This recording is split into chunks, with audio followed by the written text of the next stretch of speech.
In this video we're going to be doing a stability shoe shootout. We're going to be comparing the Guide 16 against the Wave Inspire 19.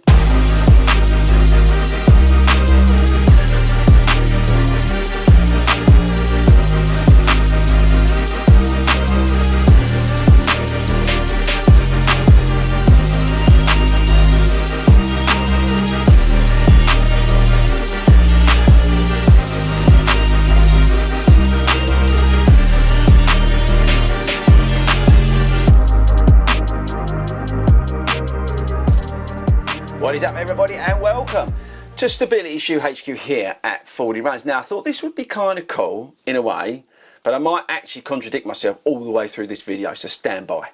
Now these are probably the two of my sort of favourite go-to stability shoes that I've got in my rotation. If I need a stability shoe, maybe I'm feeling a bit beaten up, or I just, got an easy run that I want to do, I will slip on a stability shoe. And I'll probably pull one of these out from the racking.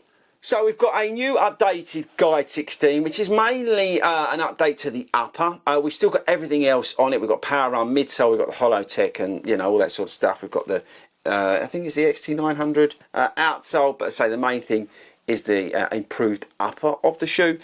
With the Wave Inspire 19, it's more of a reworking. We've got a very nice upper on it. We've got the energy foam. We've got two layers of the energy foam, which is kind of cool. And then we've got the wave plate in there. It's a little bit more of a intrusive stability method in the shoe, especially on the medial side. You definitely feel it probably more than you do in the Guide. But they're both very, very good stability shoes.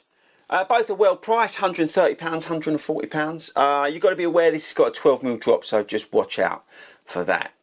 Okay, so look, the outsole on the Mizuno, is much better than the Guide 16. I think the lockdown on the Guide is much better than the Mizuno. The upper is better on the Saucony versus the Mizuno, but I think the foam and the compound and the way they've set the shoe up is probably better on the Mizuno versus the Guide. Price wise, I think they're bang on the money. I think £140, £130 is where it's at for a good stability shoe.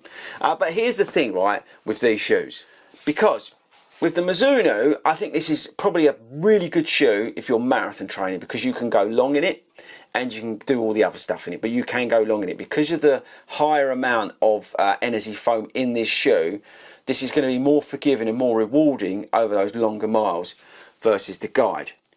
The Guide is a much better daily shoe versus the Mizuno, because you can get your daily miles in, you can do slightly quicker stuff in it, it's a little bit lighter, and it just gives you a little bit more in terms of options through the week.